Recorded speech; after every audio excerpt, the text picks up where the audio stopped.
Boa tarde, senhor presidente. Estamos até às 18h30 para debater. Sou o último orador inscrito, podemos conversar aqui. E o que me traz à tribuna hoje é um tema de extrema relevância. Ontem a Comissão de Educação realizou, a pedido meu, uma audiência pública sobre a situação da educação indígena no estado do Rio de Janeiro. Durante o mês de julho, eu pude, nas primeiras semanas de recesso parlamentar, visitar 3 aldeias indígenas na região do litoral sul do estado, entre Angra e Paraty, com o objetivo de verificar as condições das unidades escolares dessas aldeias. Eu estive na aldeia do Bracuí, na aldeia do Rio Pequeno e na aldeia de Paraty-Mirim. 3 aldeias, não pude visitar a aldeia de Araponga, a 4ª aldeia, e nem consegui visitar a aldeia dos Pataxós, recém-instalada ali às margens da Rio Santos, ainda em fase de estruturação. E ao visitar essas aldeias, o que eu pude constatar em loco é que as condições de oferta da educação indígena no estado do Rio de Janeiro são muito precárias. Então eu venho a essa tribuna para discutir o que representa a importância da educação indígena. O Brasil é um país fundado num processo de colonização em que os portugueses, os europeus vieram para cá, dominaram os indígenas, massacraram boa parte deles, os povos originários que viviam aqui nesse território, trouxeram para cá à força negros africanos que foram escravizados, e assim a nossa civilização se funde de uma perspectiva colonizadora no seu sentido mais estrito, daquele que ocupa, daquele que coloniza e daquele que domina outros povos. A gente conseguiu superar a escravidão, os indígenas, de alguma forma, foram conseguindo desenvolver diferentes estratégias de sobrevivência, especialmente nas regiões mais preservadas do ponto de vista ambiental do nosso país. Mas essa mentalidade colonizadora ela permaneceu no nosso país durante muito tempo. A Constituição de 1988 ela pode ser considerada um marco muito importante, porque além dela avançar na questão da demarcação das terras indígenas, do reconhecimento dos povos indígenas aos seus territórios como povos originários que são do nosso país, ela também avança numa ruptura com a lógica colonizadora, quando ela reconhece que os povos indígenas têm direito a uma educação diferenciada, que preserve e valorize a sua cultura.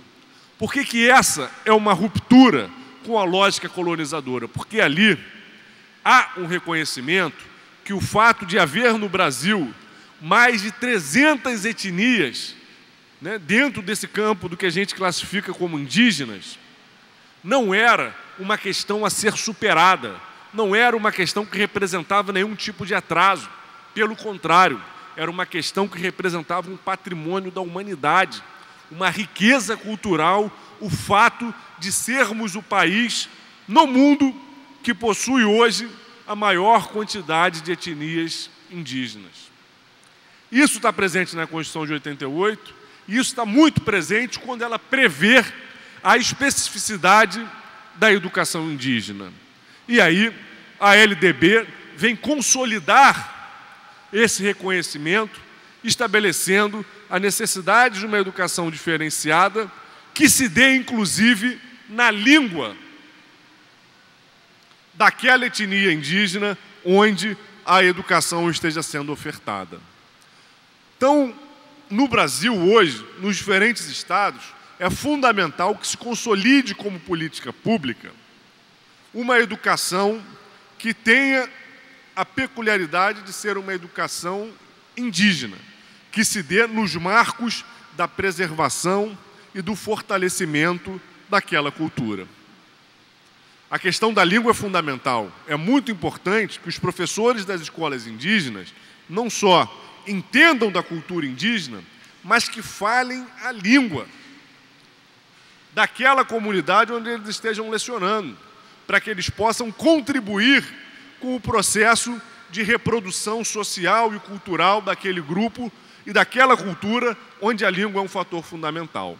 Bom, voltando ao caso do Rio de Janeiro e dessas escolas que eu tive a oportunidade de visitar e que foi uma situação que acabou subsidiando a audiência pública que realizamos ontem.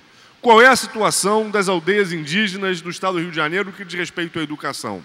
É precária. Nós temos instalações de escolas indígenas nas 3 aldeias. Nos 3 casos, são instalações precárias. Nos 3 casos, as escolas não foram construídas nem pelo governo do estado, nem pelas prefeituras, nem pelo governo federal. Foram fruto do esforço daqueles indígenas com o trabalho voluntário e doações de pessoas que entendiam e valorizavam a importância da construção daqueles espaços escolares. E mais que isso, não há uma política de educação para as escolas indígenas. Há sim a contratação de professores temporários, alguns deles professores indígenas, buscando respeitar essa premissa da educação indígena de que os profissionais devem ser daquela cultura para que o processo educativo seja também um processo de valorização e fortalecimento daquela cultura. Mas isso se dá de forma precária. Eu sou autor aqui dessa casa de um projeto de lei que permitiu a diminuição do período de interstício na contratação temporária de professores indígenas, para que eles pudessem ser recontratados com um intervalo de 30 dias e não mais de 1 ou 2 anos. Isso é importante, porque nós temos poucos professores indígenas e aqueles que são contratados muitas vezes devem permanecer no exercício da função a partir do término do seu contrato. Mas eu também sou autor de uma indicação legislativa para que o governo do estado do Rio de Janeiro crie o cargo de professor indígena 1 e 2, e a gente não precise continuar tapando a necessidade de oferta da educação indígena com contratos temporários, para que tenhamos na rede professores de educação indígena, concursados, que dominem a língua, que dominem a cultura, que de preferência tenham origem nessas próprias aldeias. Essa indicação legislativa foi aprovada por essa casa, mas não foi efetivada pelo governo do estado. Não houve ainda uma mensagem criando esses novos cargos e muito menos a realização de um concurso público. Isso é mais um elemento que mostra essa provisoriedade com que é tratada a educação indígena. Não há um material didático, não há uma orientação curricular para além daquilo que está previsto no nosso plano estadual de educação, que é muito pouco. Ou seja, a educação indígena no estado do Rio de Janeiro, ela não existe, ela sobrevive, como se fosse ali um mínimo a ser feito. É fundamental que a gente supere essa barreira. Quando eu estive visitando essas aldeias em Angra e Paraty em julho, eu estive também no Ministério Público Federal, estive conversando com o professor Domingos Nobre da Universidade Federal Fluminense, e a gente marca essa audiência com alguns objetivos. Primeiro, dar posse e instalar o Conselho Estadual de Educação Escolar Indígena. Isso é fundamental para que essa questão das políticas da educação indígena possam ter um fórum de debate permanente. Segundo, lutar para que seja criado o cargo de professor indígena. Terceiro, lutar para que se desenvolva o magistério indígena no estado do Rio de Janeiro, pois há uma tentativa de convênio entre a Universidade Federal Fluminense e a Secretaria de Educação, que já dura alguns anos e nunca se efetiva. Esse é o primeiro passo para que a gente possa aprofundar, de fato, uma política de educação para as aldeias indígenas, para os grupos indígenas no estado do Rio de Janeiro. E isso é fundamental. Por quê? Porque hoje essas aldeias não são muito grandes.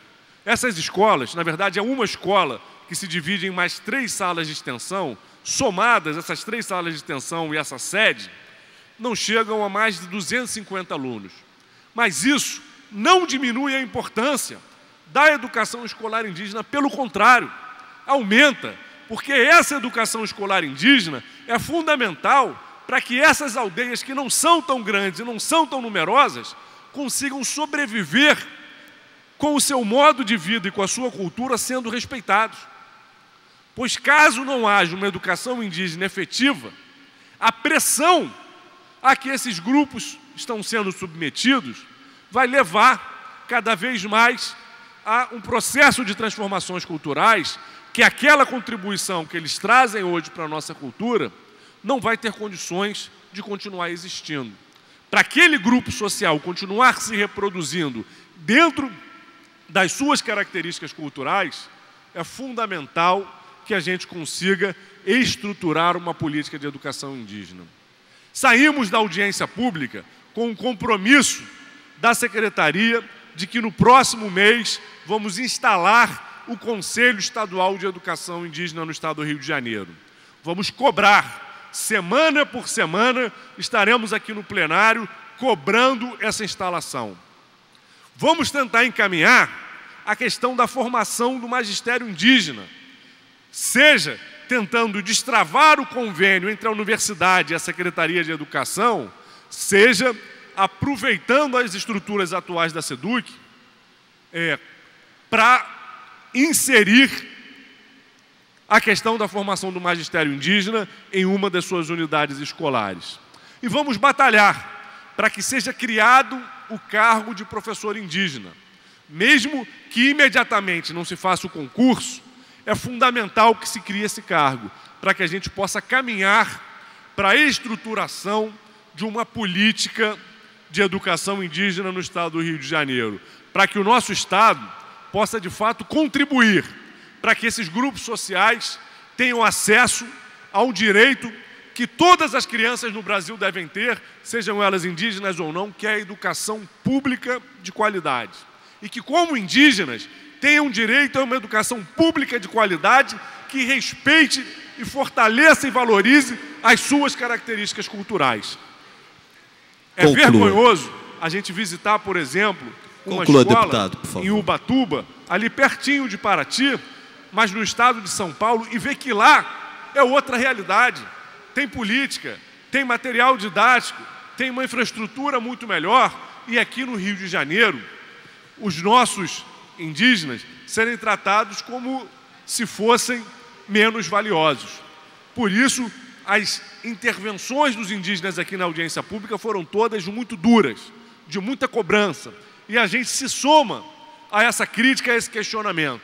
É fundamental que a política para a educação indígena no Estado do Rio de Janeiro saia do seu patamar de provisoriedade, de arremedo, de improviso e se transforme em uma política pública de fato, que respeite e valorize esses grupos sociais, levando ao fortalecimento da sua cultura e ao fortalecimento da importância da contribuição cultural dessas diferentes aldeias aqui no Estado do Rio de Janeiro. Então, obrigado a todos e todas e boa sexta-feira para amanhã para todos nós.